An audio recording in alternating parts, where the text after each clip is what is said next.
Hi everyone, Steve here. I wanted to share some more thoughts on how your child can make the most of the summer before senior year. In terms of extracurriculars, I've talked a bit in the past about internships or doing some tutoring, but I wanted to create something a little more concrete for you, for those who are thinking, well, my child wouldn't do either of those. So here's another one. Your child could reach out to local nonprofits and put together some kind of event.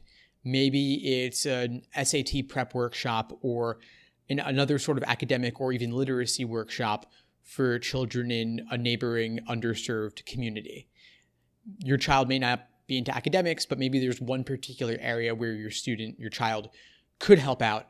Or maybe your child is not academically inclined, but your child could organize other children to actually be the tutors, even if your child is not so strong in those academic areas, him or herself. Another thing, maybe your child is not into academics, but your child is into video games or sports. Your child could organize some sort of event related to his or her passions and hobbies. So that's another thing to do. And by getting other children on board, by getting nonprofits on board, it can spread the work around a bit and make this more manageable. It could be a one-day event. It could be a weekend event. It could be a 2-hour event. It doesn't really matter.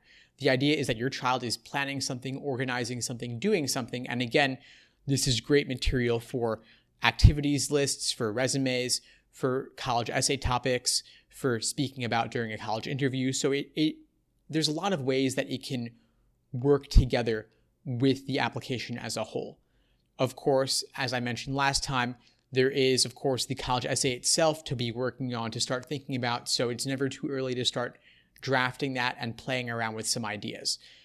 If your child is taking honors or AP or IB classes, there may be summer assignments. And of course, it's never good to leave those for the last minute.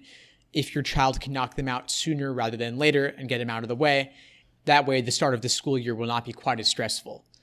And finally, one other thing I wanted to remind you about is summer classes at local colleges. It still is not too late to register for a class at a local college. Even a community college, they typically run 2 summer sessions. And so the second summer session is still an option, something to think about. Go online, take a look at their course catalog. If your child has the time, maybe to just do 1 or 2 classes a week, it could be really valuable once again to get that on the transcript, showing that your child is capable of doing college level work and is academically inclined. I also wanted to mention online classes as another option if in-person community college classes are not an option for whatever reason. There are a couple of great resources from top colleges offering online classes. There is edX, EDX. There is Coursera, the word course with an RA at the end. And there is Udacity, UDACITY. These online platforms offer classes from top colleges like Harvard and MIT, and they're a great way for your child to get exposure to any one of a wide variety of topics, especially anything in the comp sci field and STEM fields. They have a particularly large number of classes, but there are plenty of other ones elsewhere as well. Even the Khan Academy has some great resources depending on your child's level of interest. They have a lot on art history for some reason, so if your child's interested in that, it's a good way to get some exposure and again, show that your child is serious about academics. Anyway, hope you found this helpful. Please feel free to reach out if you need anything at all. I love hearing from families and I'm happy to help however I can. In the meantime, I wish you all the best and take care.